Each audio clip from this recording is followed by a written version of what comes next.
पता था कि ये चिड़िया वृंदावन के सिवा रह नहीं सकती, तो बटुआ में रख दिया और वो चुप शांत बैठी रही भगवत पेरी। और वो जब यमुना जी गए तो सोचा यमुना जी में स्नान करे, अपने ठाकुर जी को नहावे। जे भी नहा करके वो संपुट ऐसे खोला से भर से चिड़िया उड़ी अपने वृंदावन की तरफ। अब वो भागे, हरिराम व्यास जी के पास आए, बोले हमारे ठाकुर जी उड़कर वृंदावन आ गए। हमारे ठाकुर जी चिड़िया हो गए और उड़कर वृंदावन आए। हरिराम व्यास जी कहे, हरिराम व्यास जी बड़े दुलार से श्री जुगल किशोर की सेवा में तन्मय। अब पूरे परिवार को जब पता चला कि लंगोटी बंद बैरागी हरिराम व्यास जी महाराज ऐसे तो जाया ही करते थे, विद्वता में दिग्विजयी होकर बहुत सी अर्थ राशि लाना, सम्मान पदक लाना। ऐसे ही घर वालों ने सोचा होगा कि वृंदावन भी गए, लेकिन यहाँ उल्टा हो गया। पोथी विवाह सब लंगोटी बंद भगवान के चरणारविंद में पूर्ण समर्पित कुटुंब के लोग इनको लिवाने के लिए आए। बहुत समझाया, घेरे बैठे हरिराम व्यास जी। हरिराम व्यास जी ने देखा है लोग तो हमारी बात ही नहीं सुन रहे।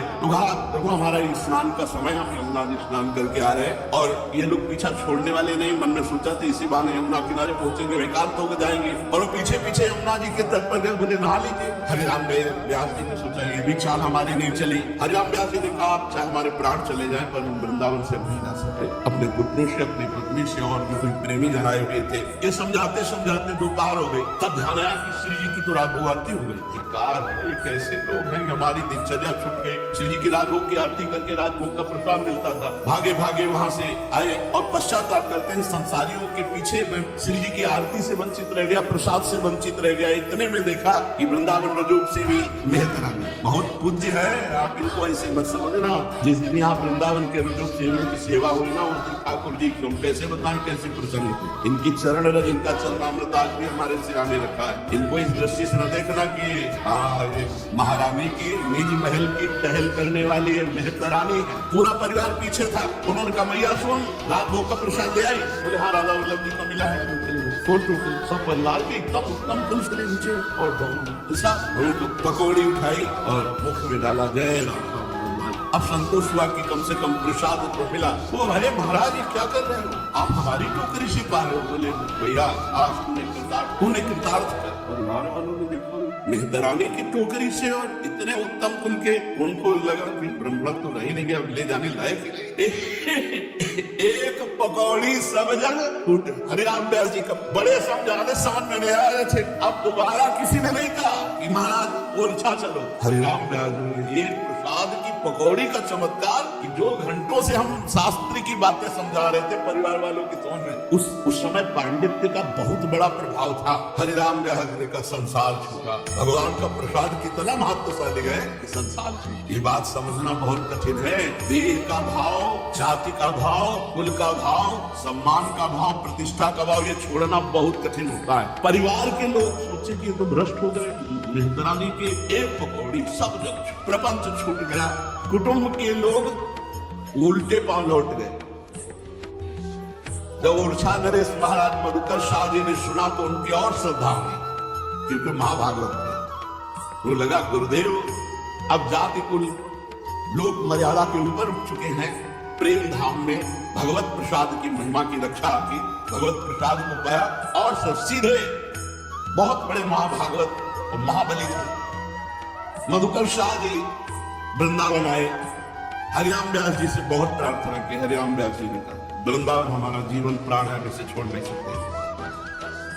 अब उनको कोई उपाय नहीं सूझा तो पता चला कि अगर हरिवंश महाप्रभु कह दे, गुरुदेव कह दे तो आज्ञा नहीं जा सकते।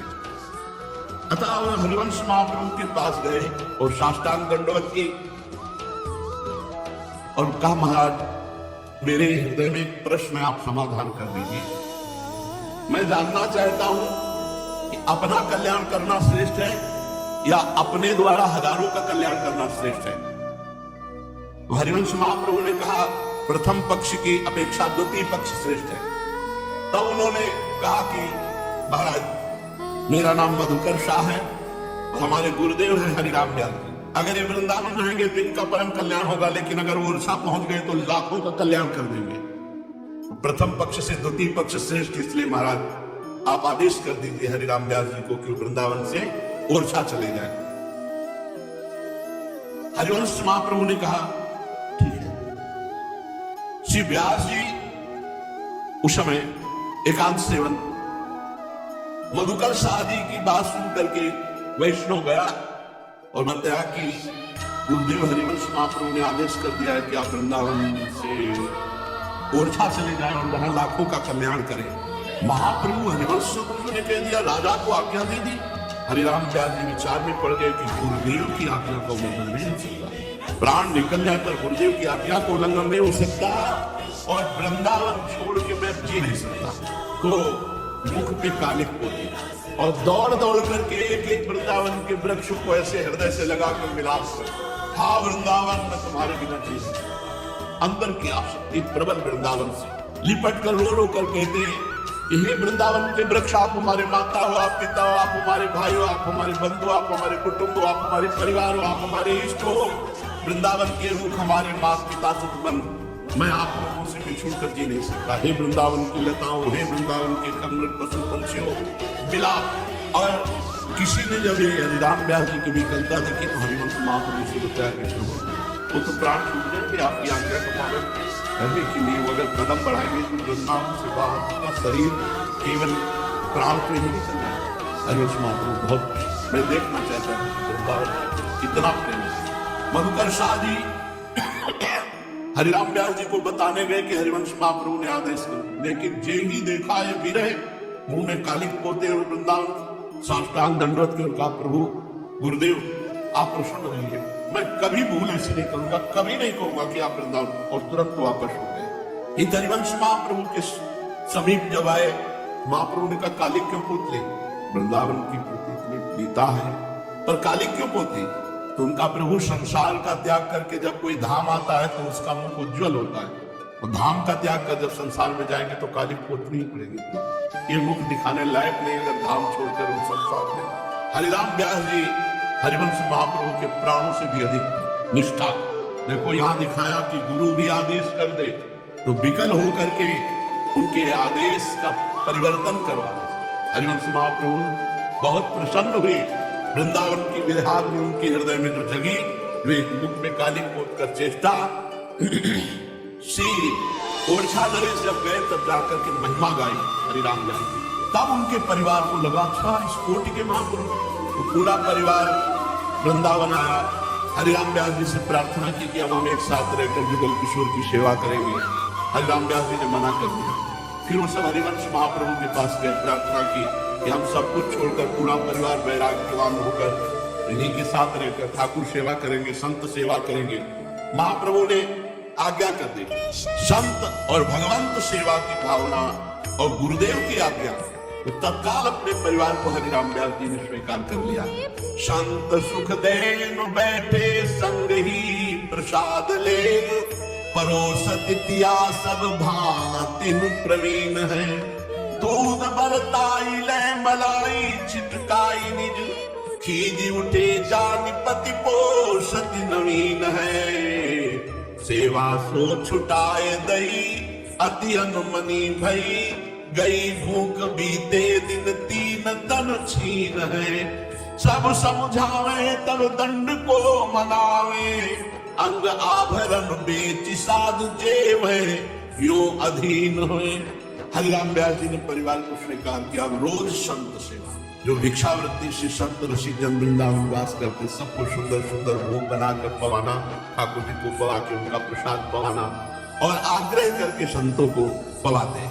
एक दिन की बात है, संतों की पंक्ति में हरिराम व्यास जी भी बैठे हुए थे और सब संतों को भोग परोसा जा रहा था। इनकी पत्नी बहुत प्रवीण थी रसोई बनाने में, सुंदर सुंदर भोग पदार्थ दूध परोस रही थी, पका हुआ दूध। स्वाभाविक मलाई हरिराम व्यास जी के कटोरे में गिर गई। हरिराम व्यास जी ने संतों की तरफ देखा और अपने बहुत क्रोधित हुए और उसी समय कहा कि ये शरीर तुम्हारा पति है इसलिए इसको मलाई, और हमारे प्रीतम संत जन है इनको केवल दूध।